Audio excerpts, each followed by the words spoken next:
There are some common questions I come across in relation to Tolkien's works. Some I have been directly asked on one site or another, and others I frequently see on other videos or forums. Many of these questions are not fitting for videos analysing Tolkien's works.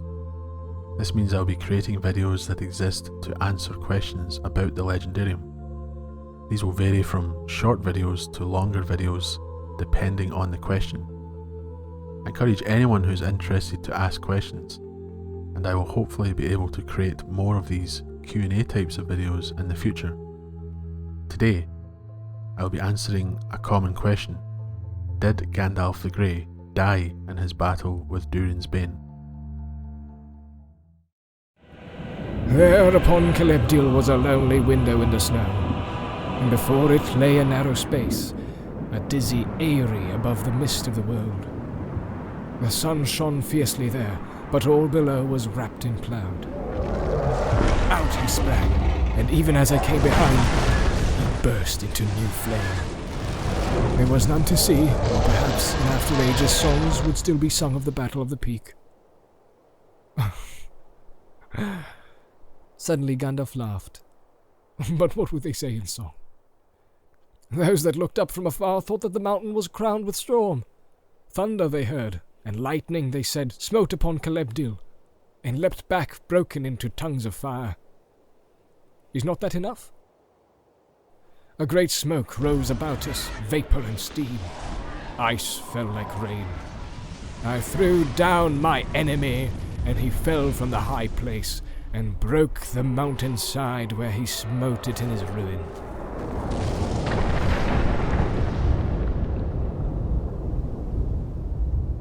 Then darkness took me, and I strayed out of thought and time, and I wandered far on roads that I will not tell.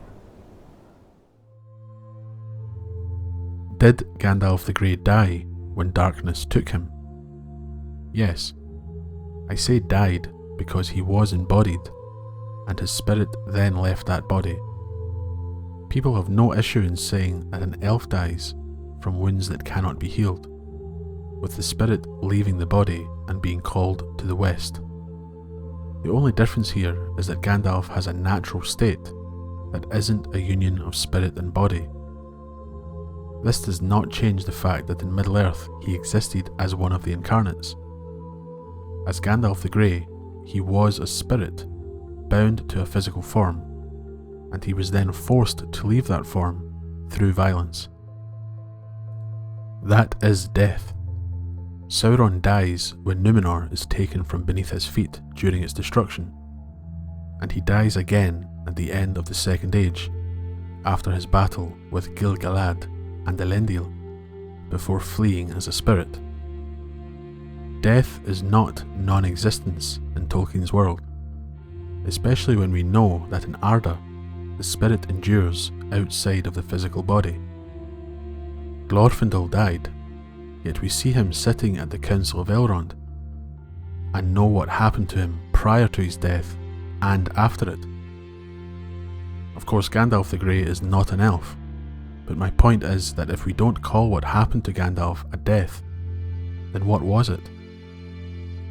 By incarnate, I mean they were embodied in physical bodies capable of pain and weariness, and of afflicting the spirit with physical fear, and of being killed. Though supported by the angelic spirit, they might endure long. Tolkien explains, in letter 156, that Gandalf and the Istari were embodied in physical bodies. Incarnate, they were all capable of being killed, with killed written in inverted commas, as the spirit would endure, and it would be the physical body that was destroyed, not the spirit within. Though as one of the incarnate, the spirit could take a tremendous time to heal, as the longer one of the Ainur spends in a physical form, and the nature of the deeds they perform while in it, the more they depend on it. If they are removed from this form they have grown to depend on, they can spend a great deal of time and natural power in an attempt to regain that form. Sauron and Morgoth both suffer this fear, with Morgoth's fear being so great that he attempted to withdraw himself from any possible physical conflict within his fortress where he resided. Durin's Bane, as a Maia, would have been bound to that form of shadow and flame, that shape it had taken long ago. It would have been taken from it in the fight with Gandalf.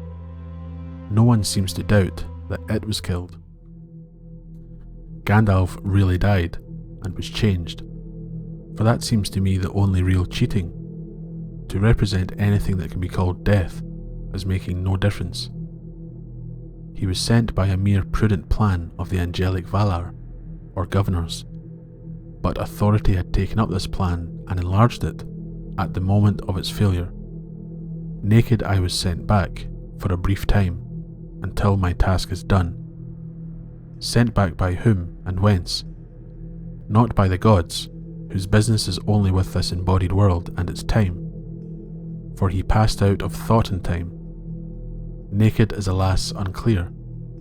It was meant just literally, unclothed like a child, not disincarnate, and so ready to receive the white robes of the highest. Galadriel's power is not divine, and his healing in Lorien is meant to be no more than physical healing and refreshment. Gandalf really died and was changed.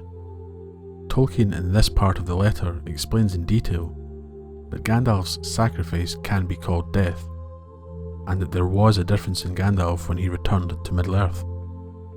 It has to be called a death, as Gandalf's enhancement of wisdom and power came after a sacrifice, and if nothing was changed, gained or lost, then what was sacrificed?